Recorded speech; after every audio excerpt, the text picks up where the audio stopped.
Decided to go on a little adventure this morning. I'm gonna dig some wild yams today. I'm gonna show you guys a little bit what it's all about. I always pack this stick with me because it helps me climb up hills like this. Good for stability, good for poking around for snakes. Nobody wants snake bit. Yeah, I'm a little out of breath. This place is a little more grown up than it was last time I was out through here. Brought my knife with me today too. I might strip a little elm bark, but I don't know. It rained yesterday and a little bit, not much. And I found that after it rains, the bark does not want to strip off the tree. Speaking of which, this, guys, is Virginia snakeroot. This plant right here.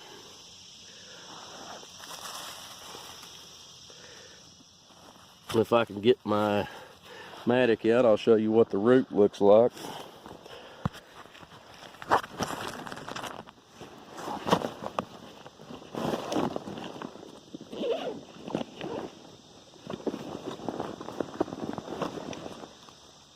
It's awful rocky here, so it's going to be hard to do this. But the roots on it usually aren't that deep down. This right here, if you smell this, you'll notice that it smells like, almost like turpentine. Now this right here, that's where the seed pod was, the flower that produced the seed pod, and the seed pods fell off back in the ground. That's how this thing propagates. And it's kind of a short vine with little heart-shaped leaves. They aren't jagged, they're smooth, and you can always tell by the smell that is Virginia snakeroot. This stuff sells for about $100 a pound, but you can tell, you know, if you've ever seen roots dry up, that after that right there dries up, you are probably going to need a lot of this to make a pound. I mean, it takes forever to get a pound of this stuff. But see, right here, it wouldn't be worth digging it because you're going to find, you know, quite a few of it. But if you get out in certain places of deep woods and things like that, you will find snakeroot plants 5 times this size with leaves on them that big around, and they'll be growing like in patches like crazy. And that's when you really want to dig it, if you're digging it for money. If you're digging it for medicinal reasons, then yeah, you'd want to dig it, or you just want to accumulate a lot of it over time. You could just dig it when you've seen it. That's usually what I tend to do when I'm digging other roots or ginseng. I will dig this when I see it, but I won't spend too much time on it. And eventually, yeah, I'll accumulate a pound. I'll have about $100 worth. But this is Virginia snakeroot. That's what that is. Baby, we're not going to dig it. I'm going to go show you a bigger one. There's another baby. This wild yam. That one's got three leaves. Still wild yam. Baby wild yam. Heart-shaped leaves. I mean, exactly heart-shaped leaves. Not serrated. They're smooth. Let's see if I can get you an up close. Well, I definitely didn't mean to do that. It's not going to kill the plant. The root's still there, but I only meant to grab one. But that's a baby wild yam. Now let's go find the big boys. Yeah, I've come across snakeroot everywhere through here. There's one. Oh, here's another one.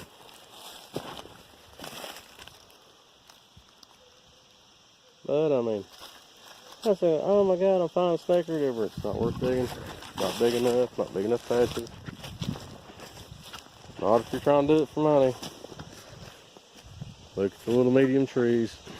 Got to go with the big, deep forest trees. Here's a larger Virginia snakeroot plant. I'm not going to dig this because this area I would like to let grow back. So I just wanted to show you that too. Very obvious. Nothing else looks like it. You got one plant that does kind of look like it, just get a jagged leaf. And right there it is next to it, actually. See how the leaves are toothed, serrated. These are smooth. A little darker green too, and the veins are more prominent. You get a good eye for it, but you kind of get the idea that when you get in dense woods, old woods is what you want to look for when you're digging ginseng or any roots like this, or even cohosh, because the bigger the trees, you want trees like as wide as you are, if not wider. And then you're going to get into some places where you're going to find some ancient roots, some big roots, and you're going to make quite a bit of money, or you're going to make quite a bit of haul of your own personal, whatever you're allowed to get. But this woods right here, got some decent sized trees, but they're kind of mediocre. Some of them are big, but you're going to run into little stuff up here. I mean, it's medium sized stuff. Medium sized forest, medium sized plants. Right here is actually a wild yam. That one's a little small. I'm not going to bother digging it. Small plants really, I've learned all the time, does not mean small roots, especially with the Virginia snakeroot. It really depends on the soil they grow in, but this is just a baby. See how it's got the 4 heart-shaped leaves? When they get bigger, they get a vine-like protrusion that comes out the top and actually grows into like a vine and has these same kind of leaves on it. And they won't be shaped in 4s, they'll just be arranged along the stem of the vine. But yeah, that's what we're looking for. While I was walking through here, I took note of something that kind of reminded me in times past of, you'll see that this right here might be confused with wild yam. This is actually a baby redbud tree, and something right over here right beside of it, this green briar, I've seen a few people confused with wild yam, but when I show you wild yam here in a few minutes, you will realize that it doesn't really look like wild yam. I think I've stumbled across a bolete. It may be a milk cap, I don't know. Oh, I think, ladies and gentlemen, we have found ourselves a paled old chanterelle mushroom. And that's precisely what it is. Okay, you smell it. It has that apricot smell. It doesn't have gills. This has false gills, they call it. They don't spread apart or fan apart. They kind of resemble gills. And you note that they run down the stem a little ways. Now, the ways you tell this mushroom apart from other poisonous mushrooms, such as jack-o'-lantern, is one, it's growing not on wood, it's growing on the ground. They can be anywhere from yellow to this color, because this is an older one. And there are different types of chanterelles. There's black ones, but they always have a solid stem, never hollow. They get the trumpet shape, even though it's kind of broke off. This is still a mushroom that's good to eat. It's not too dried out. So I guess since I picked it, I'll take it home, but it's not really a lot of them growing up here. Maybe I'll find some more, but I know it's a place where they actually do grow. I see another mushroom over here, and I can tell it's got gills all the way from over here. I know it's not a chanterelle. So I'm not even going to bother with it. Not going to pick it. I'm going to leave it be. It's obviously been eaten by quite a few bugs, and just because something's been eaten by bugs does not necessarily mean it's edible. Okay, right over here we have a bolete. Now this bolete right here, I think sometimes they will stain yellow, or I mean blue or black when you mash on them. This one does not. This one's solid yellow. Stinks. Probably bitter. Yeah, you don't want to eat this. But yeah, the chanterelle, before I smashed it into a million pieces, was yeah, you'd take that home, wash it off, and cook it, and you'd have yourself a good mushroom. Boletes are kind of rather a little bit hard to identify. You got boletes that, I mean, there's all different kinds of boletes, and the ones you want to eat are typically white on the inside and don't stain, but I won't go into that right now. I'll go into it a little bit later. But I just want to show you that. Here's another example of wild grape. If anyone's out in the woods and they were hungry enough, there's probably plenty of these around. They do get big vines that grow up into the trees, and they will actually grow right up the top of the trees, but when they do that, they usually won't have leaves on them to way at the top of the tree. Sometimes you'll find one that'll take a tree over and actually grow into a bush, which eventually will end up killing the tree. Over here we have some coral fungus.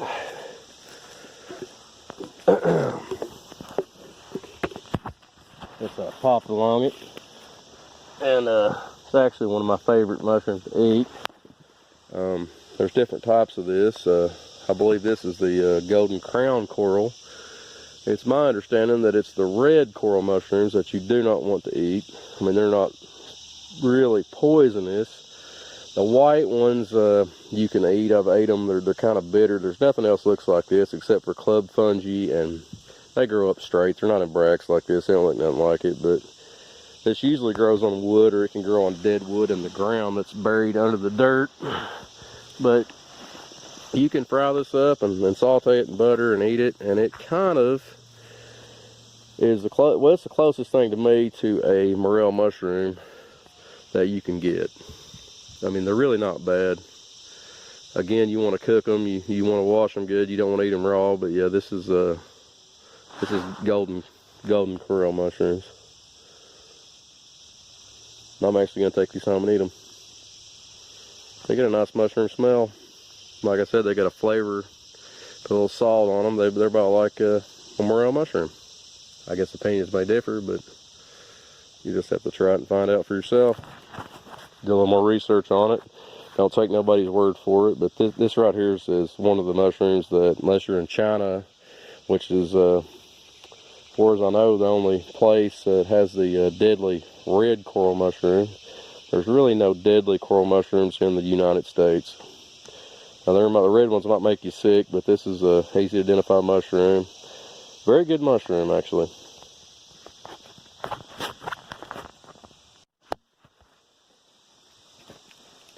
I'm gonna dig another one of these wild yams here, but like I'm trying to say is, this stuff is too far apart. There's too little of it. I'm not gonna do any good here. And that's all rock. I'm really gonna have a hard time with the rock. Probably get it out. It'll take me a little bit.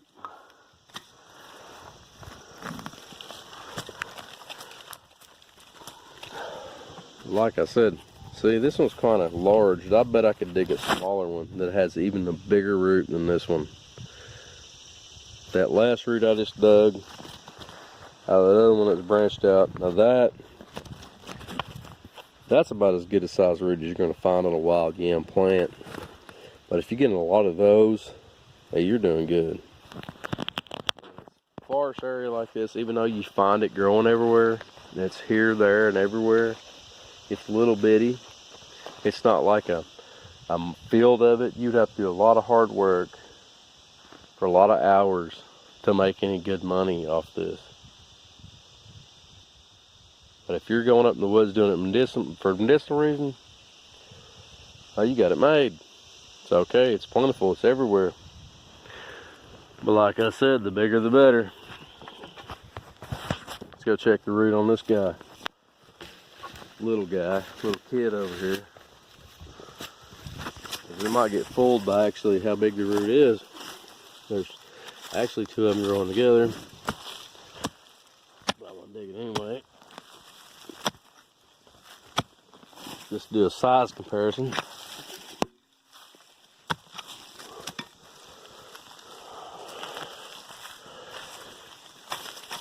I'm not really out here today trying to even do anything much. I just know it growed here.